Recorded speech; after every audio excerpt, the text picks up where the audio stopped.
স্বাগতম জানাচ্ছি সর্বশেষ আপডেট বাংলা সংবাদে। শুরুতেই সংবাদ শিরোনাম। শুরুতেই জানিয়ে দেব, বাংলাদেশের রাজনীতিতে সম্ভাব্য পুনরাগমন সম্পর্কে শেখ হাসিনার ইঙ্গিত, ইউনূসকে তুলোধনা। বিস্তারিত থাকছে প্রতিবেদনে। এদিকে বাংলাদেশে শুরু রাজনৈতিক ভূমিকম্প, হাসিনার প্রত্যাবর্তনে সবুজ সংকেত। বিস্তারিত থাকছে প্রতিবেদনে। আরও জানিয়ে দেব, এবার খুলনা আওয়ামী লীগের কার্যালয়ের তালা খোলা হলো, ফুলের মালা হাসিনার ছবিতে। বিস্তারিত থাকছে প্রতিবেদনে। এদিকে জুলাই সনদ বাস্তবায়ন ছাড়া ডেপুটি স্পিকারের পদ নিতে চায় না জামায়াত। বিস্তারিত থাকছে প্রতিবেদনে। আরও জানিয়ে দেব, ইরানের নতুন সর্বোচ্চ নেতা হলেন খামেনির ছেলে মোজতবা। বিস্তারিত থাকছে প্রতিবেদনে। এবং সর্বশেষ জানিয়ে দেব, ইরানের বিধ্বংসী আঘাতে 650 মার্কিন সেনা হতাহত, পিছু হটল বিশ্বের বৃহত্তম রণতরী। বিস্তারিত থাকছে প্রতিবেদনে। এতক্ষণ শুনছিলেন সংবাদ শিরোনাম, এবারে বিস্তারিত। প্রধানমন্ত্রী শেখ হাসিনা তার রাজনৈতিক ভবিষ্যৎ নিয়ে মুখ খুলেছেন। তিনি বলেছেন, তার পুনরাগমন দেশের রাজনৈতিক পরিবেশের উপর নির্ভর করবে, যেখানে স্বাধীন, স্বচ্ছ ও অংশগ্রহণমূলক নির্বাচনের সুযোগ থাকবে। হাসিনা বর্তমান অন্তর্বর্তী সরকারের অস্থিতিশীলতা ও বিদেশি নীতিকে সমালোচনা করেছেন। আওয়ামী লীগ তার অনুপস্থিতিতেও কার্যকরভাবে টিকে থাকতে পারে, তবে দেশীয় স্থিতিশীলতা এবং ভোটার অধিকার পুনঃপ্রতিষ্ঠা জরুরি। তিনি বলেন, গণতন্ত্র পুনঃপ্রতিষ্ঠার পর বাংলাদেশের বিদেশ নীতি দেশের প্রকৃত স্বার্থ প্রতিফলিত করবে। তিনি রাজনৈতিকভাবে ফিরে আসবেন কিনা তা নির্ভর করবে দেশ স্বাধীন, স্বচ্ছ ও অংশগ্রহণমূলক নির্বাচন করতে পারছে কিনা, যেখানে আওয়ামী লীগ সহ সব প্রধান দল নির্বাচনে অংশ নিতে পারবে। তিনি জানান, এমন পরিস্থিতিতে জনগণই ভবিষ্যতে সিদ্ধান্ত নেবেন। আন্তর্জাতিক অপরাধ ট্রাইব্যুনালের রায়ের কয়েক ঘণ্টা আগে বাংলাদেশে প্রাক্তন প্রধানমন্ত্রী শেখ হাসিনা রবিবার টাইমস নাওকে এক এক্সক্লুসিভ সাক্ষাৎকারে তার ভবিষ্যৎ পরিকল্পনা এবং দেশে বর্তমান পরিস্থিতি নিয়ে চুপচাপ থাকার অবস্থা ভেঙে দেন। হাসিনা ইঙ্গিত দেন যে তিনি রাজনৈতিকভাবে ফিরে আসার চেষ্টা করতে পারেন এবং বলেন, আমার ভবিষ্যৎ আমার ইচ্ছার ওপর নয়, বরং বাংলাদেশের রাজনৈতিক পরিবেশের ওপর নির্ভর করছে। হাসিনা বলেন, তার অবস্থান ও রাজনৈতিক পদক্ষেপ নির্ধারিত হবে দেশের নির্বাচনী পরিবেশ অনুযায়ী। তিনি যুক্তি দেন যে 15 বছরেরও বেশি সময় ধরে দক্ষিণ এশিয়ায় দীর্ঘতম সময়ের জন্য ক্ষমতায় থাকা নেতাদের একজন হিসেবে তার দেশ ত্যাগ করা রাজনৈতিক অস্থিরতার কারণে নয়, বরং এটি ছিল তার সরকারের স্থিতিশীলতা ভেঙে দেওয়ার উদ্দেশ্যে পরিকল্পিত একটি প্রচেষ্টা। খা হাসিনা মোহাম্মদ ইউনূস নেতৃত্বাধীন অন্তর্বর্তী সরকারের কঠোর সমালোচনা করেছেন। তিনি বলেন, একটি নির্বাচিত সরকার না থাকায় দেশ অরাজকতা ও অনিশ্চয়তার মধ্যে ভেসে গেছে। সংখ্যালঘুদের ওপর আক্রমণ, সংবিধান লঙ্ঘন ও চরমপন্থী ব্যক্তিদের মুক্তি, এই সবই একটি অবৈধ সরকারের কাজ। তিনি যুক্তি দেন, ভোটারদের রাজনৈতিক অধিকার পুনঃস্থাপন না হলে যে কোনো স্থিতিশীল অবস্থা ক্ষণস্থায়ী হবে। বর্তমানে ভারতে অবস্থানরত হাসিনা নতুন দিল্লিকে বাংলাদেশের অটুট বন্ধুত্ব হিসেবে উল্লেখ করেছেন এবং বলেন, আমাকে স্বাগত জানানোর জন্য ভারতীয় জনগণের প্রতি আমি গভীরভাবে কৃতজ্ঞ। তার শাসনামলের শেষ কয়েক মাসে ভারতের নীরব অবস্থানের কারণে কি তার রাজনৈতিক বিরোধীদের উৎসাহ বৃদ্ধি পেয়েছিল, সেই প্রশ্নের উত্তরে তিনি বলেন, এই বিশৃঙ্খলা আমার রাজনৈতিক বিরোধীরা বৈধ নাগরিক প্রতিবাদের সুযোগ নিয়ে অসাংবিধানিকভাবে ক্ষমতা দখলের পরিকল্পনা করায় সৃষ্ট। তিনি যোগ করেন, এই সংকটের পূর্বাভাস করা সম্ভব ছিল না। এদিকে বাংলাদেশে শুরু রাজনৈতিক ভূমিকম্প, হাসিনার প্রত্যাবর্তনে সবুজ সংকেত। বাংলাদেশের রাজনীতির আঙিনায় ভূমিকম্প, কম্পন এতটাই শক্তিশালী যে রিক্টার স্কেলে তার তীব্রতা ধরা পড়ছে না। এতদিন যা নিয়ে জল্পনা চলছিল, এখন আর সেটা জল্পনার মধ্যে সীমাবদ্ধ নেই। এই ভূমিকম্প শেখ হাসিনার দেশে ফেরা নিয়ে।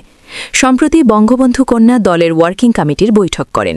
বৈঠক হয়েছে ভার্চুয়াল। ওই বৈঠকে দলের বেশ কয়েকজন প্রথম সারির নেতা উপস্থিত ছিলেন। বৈঠকে হাসিনা জানিয়েছেন, তিনি দেশে ফেরার জন্য প্রস্তুত, তারা যেন মাঠ পর্যায়ে যাবতীয় প্রস্তুতি সেরে রাখে।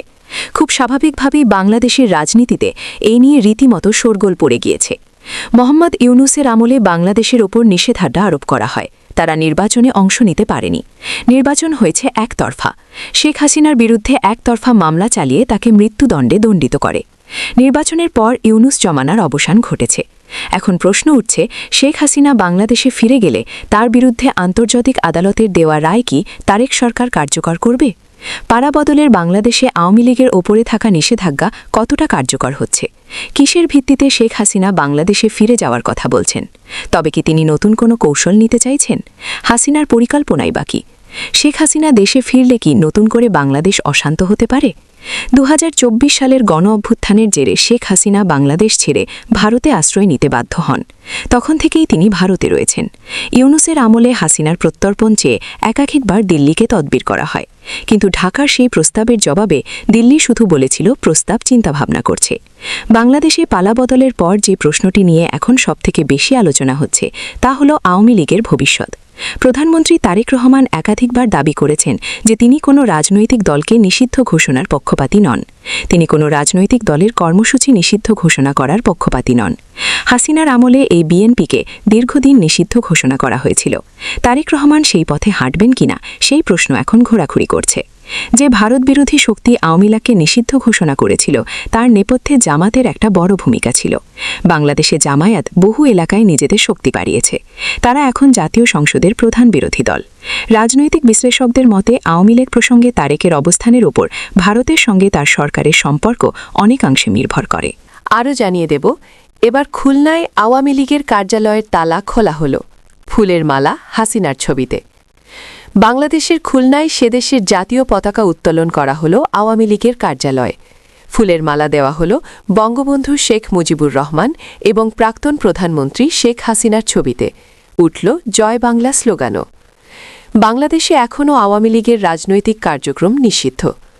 2024 সালে ছাত্র জনতার আন্দোলনের পর থেকে খুলনায় আওয়ামী লীগের এই কার্যালয়টি দৃশ্যত পরিত্যক্ত অবস্থাতেই পড়েছিল। রবিবারে বিকেলে আচমকায় সেখানে পৌঁছে যান আওয়ামী লীগের একদল নেতাকর্মী। তারাই সেখানে বাংলাদেশের জাতীয় পতাকা উত্তোলন করে মুজিবুর এবং হাসিনার ছবিতে মালা দেন। দলীয় কার্যালয়ে এই কর্মসূচিতে ছাত্রলীগের এক প্রাক্তন নেতাও উপস্থিত ছিলেন। নাম প্রকাশে অনিচ্ছুক ওই নেতা প্রথম আলোকে জানান, এই কর্মসূচির জন্য আলাদা কোনো আয়োজন করা হয়নি। কার্যালয়টি তালাবন্ধ অবস্থায় পড়েছিল, তাই বিকেলে তারা সেখানে গিয়ে তালা ভেঙে জাতীয় পতাকা উত্তোলন করেছেন। তার দাবি, দলীয় নির্দেশে নয়, নিচুতলার কর্মীরাই উদ্যোগী হয়ে এই পদক্ষেপ করেছেন। তিনি বলেন, আমাদের নিজেদের মধ্যে যোগাযোগ রয়েছে, আমরা ঐক্যবদ্ধই রয়েছি। যে কোনো কর্মসূচির জন্য আমরা তৈরি, শুধু ডাক বা নেতৃত্বের অপেক্ষা। এদিকে জুলাই সনদ বাস্তবায়ন ছাড়া ডেপুটি স্পিকারের পদ নিতে চায় না জামাত। জাতীয় সংসদের ডেপুটি স্পিকারের পদ প্রধান বিরোধী দল বাংলাদেশ জামাতে ইসলামীকে দেওয়ার প্রস্তাব দিয়েছে সরকারি দল বাংলাদেশ জাতীয়তাবাদী দল বিএনপি। তবে জুলাই জাতীয় সনদের পূর্ণ বাস্তবায়ন নিশ্চিত না হলে ওই পদ গ্রহণে অনীহা প্রকাশ করেছে জামাত। দলটির নেতাদের ভাষ্য, গণভোটে পাওয়া জনসমর্থনের আলোকে সংবিধান সংস্কারের প্রক্রিয়া শুরু ও বাস্তবায়নের রূপরেখা স্পষ্ট না হলে কেবল ডেপুটি স্পিকারের দায়িত্ব নেওয়া সমীচীন হবে না।